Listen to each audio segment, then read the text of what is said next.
Howdy, friend. Sam Houston here, hoping you're living in high cotton. And if you're lucky enough to be in Texas, I know you're most of the way there. Now enjoy your daily dose of Texas history and Texas pride. Howdy, friend. Welcome back to the Feed Bandit podcast and your Texas History Roundup for October 29th. In 1853, Antone, along with other Alabama leaders and prominent white citizens of Polk County, asked the Texas legislature to establish a reservation for the Alabama Indians. The request was approved, and about 1,111 acres of land were purchased for the Alabamas. Funds were also appropriated to purchase 640 acres for the Cauchatas, but the latter purchase was not realized.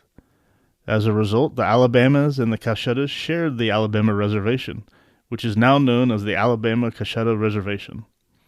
Through subsequent land additions, the reservation now consists of 4,594 acres. I did not know about that one. In 1898, the first death in Laredo due to a smallpox outbreak occurred. By January 1899, more than 100 cases had been reported. Community resistance developed over vaccination, fumigation, and quarantines, so Texas Rangers were sent in March 1899 to help medical personnel. When Rangers questioned residents who had purchased 2,000 rounds of buckshot from a hardware store, a battle ensued at the home of Agapito Herrera, resulting in Herrera and another resident being killed and several others wounded.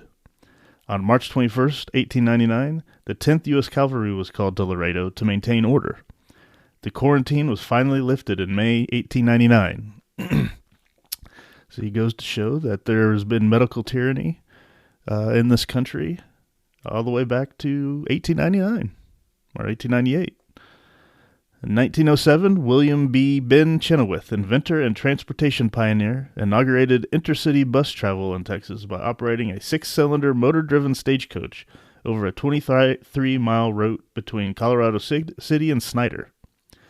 This and another route operated by Chenoweth between Big Spring and Lamesa had relatively short lives, as they are found to be unprofitable. The first stable bus system was established between Luling and San Marcos in 1912 by G.J. Josh Merritt of Fentress. And in 1829, this day became known as Black Tuesday because the New York Stock Exchange plunged 40 points and 16 million shares exchanged hands. While 40 points does not seem significant in today's market, in 1929 it represented a 12% drop, and over the next 3 years the market lost almost 90% of its value. So let's say, as of today, a 12% drop would be about over 9,000 points on the Dow Jones, as an example.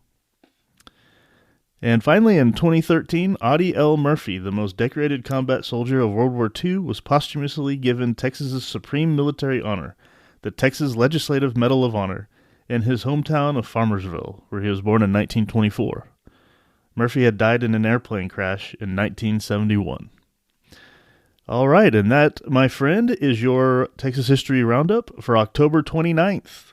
Thanks so much for listening, and we will catch you on the next one. All right, you take care. Well, there you have it.